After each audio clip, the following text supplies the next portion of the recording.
My grandmama's buried there. Oh, well, it's a dangerous place. Yeah, well, she was bit by a rabbit. A rabbit? A rabbit with rabies. A rabbit with rabies? Yeah. I thought you were talking about identical twin rabbits. No, just one rabbit with rabies. I was doing research for an unrelated video when I came across the IMDb page for a movie called The Cherokee Kid. Upon seeing the poster, I thought to myself, okay, this is clearly a joke. Someone at IMDb is poking fun at the fabled Sinbad genie movie. But then I dug deeper and discovered that it is indeed a real movie.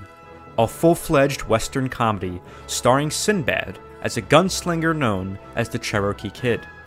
With my knowledge of film comedy, it's rare that a film flies under my radar like this, especially one starring Sinbad.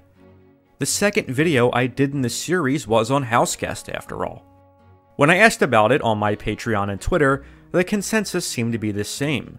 Most people didn't even know this movie existed. Now, to be fair, it was made exclusively for HBO, at a time when my family didn't have the channel. Since then, it got a small home video release, and seems to be out of print on DVD today. I was able to purchase it on streaming for $12.99 on Amazon.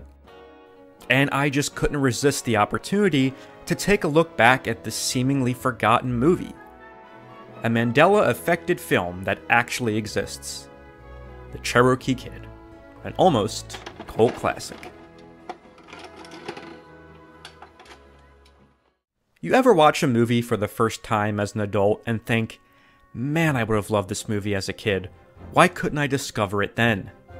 Well, that's pretty much exactly how I feel about this movie. It's not to say that I didn't enjoy it, but I definitely would have enjoyed it more as a kid, and therefore probably would have a more nostalgic relationship with it now.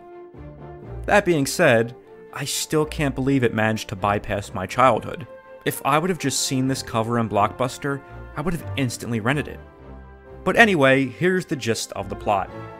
Sinbad plays Isaiah Turner, who was orphaned at a young age when a railroad tycoon killed his half-Cherokee father and later mother to build a railroad on their property. He was then raised by a minister and his wife. Isaiah grows up longing to get revenge on the man who killed his parents, Cyrus Bloomington, played by James Coburn. I mean, the cast of this movie is just insane. Wait till you see who else is in this movie. The only problem for Isaiah is he's pretty clumsy and has never even fired a gun before. But he decides to set off into the West on his own for the first time, to pursue the man who killed his parents.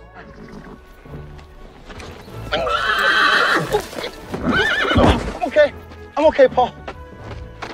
Whoa, Lenny. I'm just gonna walk him, Paul, because he kind of touchy right now. Upon leaving home, Isaiah falls in with a gang of outlaws, led by Walton Goggins, playing a character that I've seen him play in at least 4 other movies. Kind of job? He didn't tell you? No, he didn't tell me about no job. Oh, this is a big job. I mean, this is the biggest job. That's why he brought me out here. We gonna rob a bank. This gang eventually convinces Isaiah to rob a bank with them, in a sequence that's perfectly Sinbad in delivery. For example, if you give us $25, you get this. It's a cake of Grandpa's pine tar soap.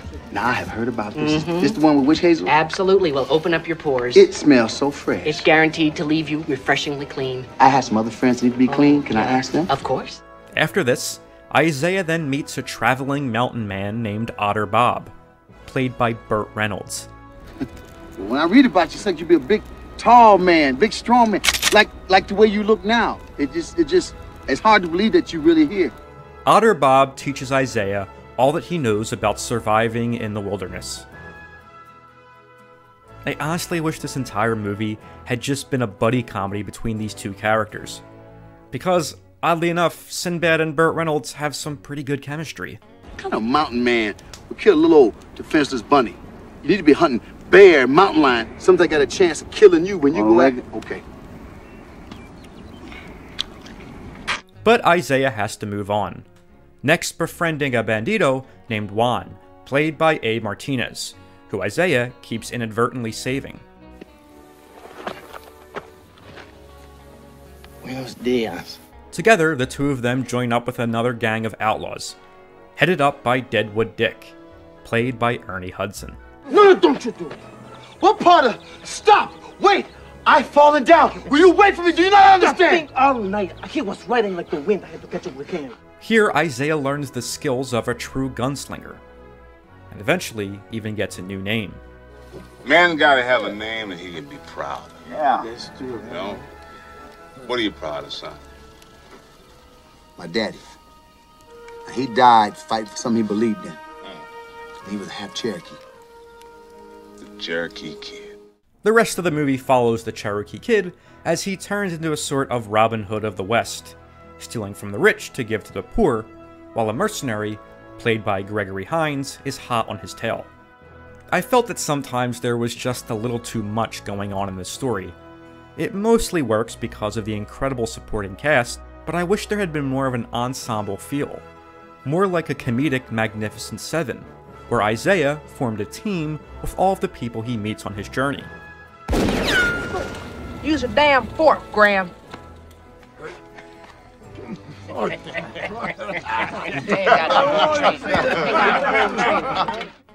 Instead, the movie introduces one character after another that aids Isaiah for a bit, and then they're just out of the movie as he moves on.